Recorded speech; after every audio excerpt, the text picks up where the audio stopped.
everyone, this is CJ Novo 992 and today we're back from another brand new video. Today's video, not only are we just happy and glad to have today's video, we're actually here to break down and give our say on the 5 Rangers players' contracts who are due to end before we're expected to play again. And that's whether or not we eventually come back to finish the season or not, or even just start a new season, because the latest projections has us being able to watch football again, the thing we all love, around July or August. Now again, that isn't confirmed, but that is the latest projections, and that right there is a scary prospect on the old crown jewels. But instead of focusing on who should win what and who should be relegated or whether or not the football season should come back, let's actually look into the old ramifications of our league being suspended indefinitely on these players' contracts. Because it's all fine and good to sit there and say, I will finish the season in July, August, September, whenever the football comes back in, we'll finish this season off. But something that's actually been overlooked are these players' contracts. So let's actually dive in and give our say on the 5 Rangers players' contracts that is due to end. But as always, before we get any further into today's video, a quick little shout out to the channel sponsors and the channel legends themselves, OneFootball, whose link is right down there in the description below if you want to be kept up to date with the old football and news. But to the old list then, shall we? And as always on this channel, whenever we do a top 5 or a top 10, it's not in order in terms of one being must stay and 5 can kind of go. They're all kind of at the same level and we're just addressing them as we work our way through. And speaking of working our way through, I'd absolutely love for you to get involved and share your opinions on this 5 list, because not only are we going to be talking about the 5 players that could potentially be leaving before we kick a football again, but I want to ask you on whether or not they should be kept on and given a new contract. Have they done enough? Have you seen enough? Or do you think it's time to part ways? Now, first up on the old list, we're going to be starting off with the biggest decision that Rangers have to make during this off period, in my personal opinion, and of course it is going to be none other than Mr. Hagi. Now, Hagi's loan from Genk doesn't just end when the season ends. Nah. It ends in June. That is the contract loan right there. And what I just said earlier about being the biggest decision that Rangers will need to make in the summer is because they have an exclusive option to buy Hagi from Kent at a certain price, and it's on them to go ahead and exercise that if they've seen enough for the boy wonder. Now, what's absolutely fantastic about this deal is the fact that Genk cannot increase the transfer price of Hagi based on what he's done so far in his short time at Rangers. It is locked in stone, and that rumoured fee is between £4 to £5 million, and they can't even punt him to anyone else over Rangers, because Rangers have this exclusive option to buy. The only time another team can speak to Hagi is if he has rejected Rangers, which leaves us in an unbelievable position with Hagi right now, because he's already talked about how much he loves being at this football club. It's Ibrox, baby. It's just different, and so is the man himself. His enthusiasm, his positivity, the willingness to try that killer pass, and the fact that he never shies away for the ball. He's never hiding, and he's never willing just to pass the ball to the side. He's demanding the ball. He's standing in the middle of the park. He's screaming for it in space, no matter where it is on the park, no matter what the time. You saw that with the volley versus Hibs. The man has no fear, and that's something that's been badly needed at Rangers now for a very long time. But listen, you guys didn't need me to sit here and tell you that. You have saw that with your own eyes. Hell, we've seen it together, me and thee, just how good this laddie is, and that's been during a spell where Rangers have been off the boil and haven't been at their best. Can you imagine what Hagi will be able to accomplish in a Rangers team that's firing again on all cylinders?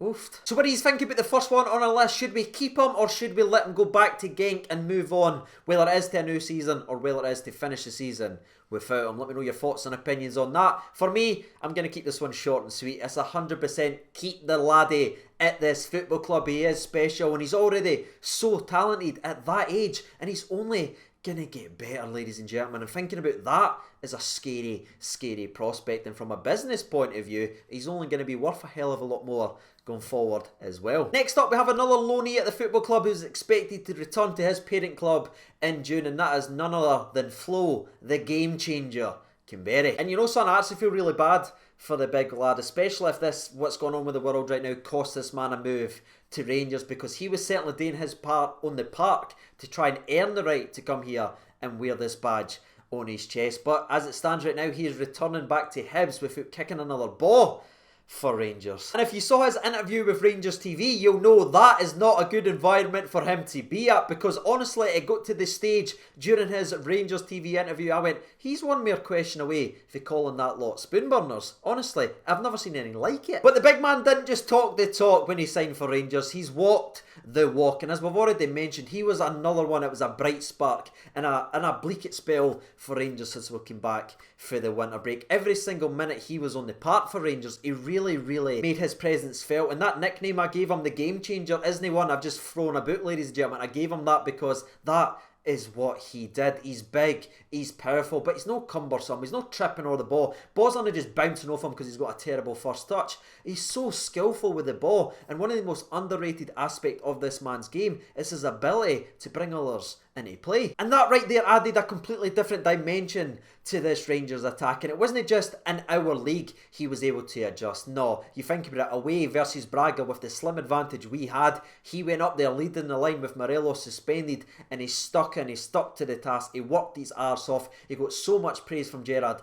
after the game because of what he gave in that game, minus the offsides of course, but the guy ran himself into the ground and he was just getting better and better the more we've seen him. But taking a step back away from that and just looking at it, he only has one Rangers goal to his name, which was a screamer to get us back into the game versus St Johnstone, and should have inspired us in that game to win, because he then assisted the second goal in that game. But with one goal and a couple of assists, has he done enough to warrant a move to the Glasgow Rangers? Let me know your thoughts and opinions on that. For me, again, it's going to be back-to-back yeses. He's definitely done enough. He's only going to get better in my opinion. He'll only get better with the old offsides as well the more he plays in this system, and for 500 to 700k, he's 100% worth it. But now with that being said, it's time to move away from the old loanees and get to number 3 on the old list then, shall we? And it just happens to be Mr. Rangers himself, Andy frickin' Halliday, and yes, he's still on the wall.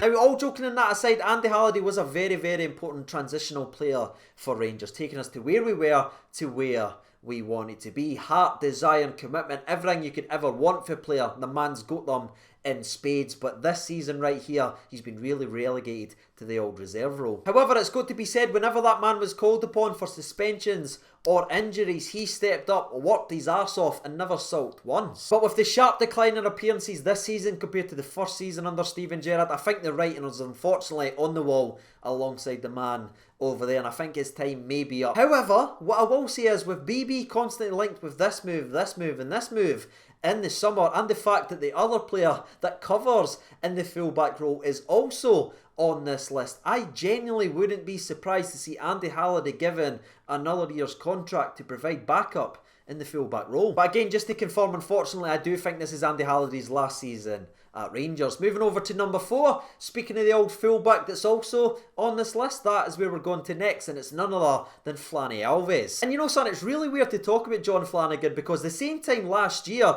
we were all talking about John Flanagan getting kicked out the football club. He needs to go, he's absolutely terrible. Then, just a couple of weeks after, about this time last year, he went on a 7 to 8 week spell of playing consistently for Rangers, and he was absolutely outstanding, crunching people left, right and centre, shutting down that entire fullback area. No production at all coming for the opposition. In fact, there was a 5-game spell where the winger that he was up against was all substituted in the game because they weren't getting a sniff, and that was including the Celtic game as well, by the way. But a familiar sign for John Flanagan is unfortunately the old injury bug. He caught an injury, he fell away from the team. BB emerged and showed his quality in a Rangers shirt, which he was showing constantly for Croatia, by the way, and ever since then John Flanagan has just been on the outside waiting. The one time he was given an option, he was flung in versus Aberdeen at Pittodrie. We threw away that game and he was one of the worst players on the park, but again, I'm not just blaming him. He came out there from completely out in the cold, fresh off an injury, without playing a minute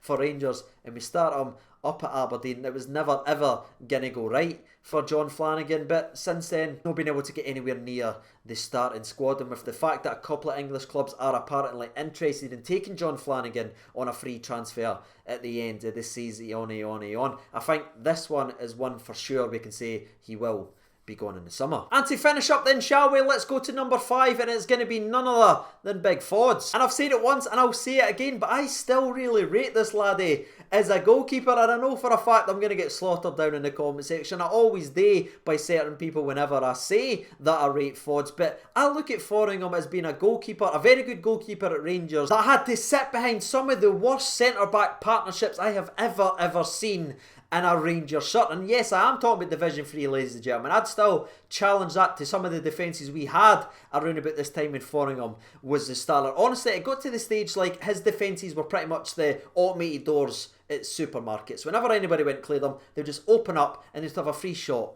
on Big Fods and goals. And I think that statement's pretty much backed up, because whenever that man has been called upon, when Alan McGregor was suspended last season, or if Alan McGregor's been rested for a cup game, Foderingham has stepped in and been absolutely brilliant. Yes, he's not always challenged in the old cup games and stuff like that, but you look at that spell when Alan McGregor done that stupid thing versus Hibs, Foderingham had to play the likes of Aberdeen and Celtic, and he never ever put a foot wrong. But Fods' contract is expiring in June, and he's expected to leave the football club. He's already talked about he wants to just get back and play games consistently. He wants more minutes, he wants to get involved, and he wants to be starting. And to be fair, can you even blame the laddie given the talent that he's got? Is he better than Alan McGregor? Not for me, and Alan McGregor's signed another year on, and he's not wanting to sit another year doing absolutely nothing. But with Fods gone and also Anik gone as well, who's not obviously in this list because he's not currently at the football club, it does leave a very interesting little dynamic with Rangers at the start of next season, with Robbie McCrory on one side and Alan McGregor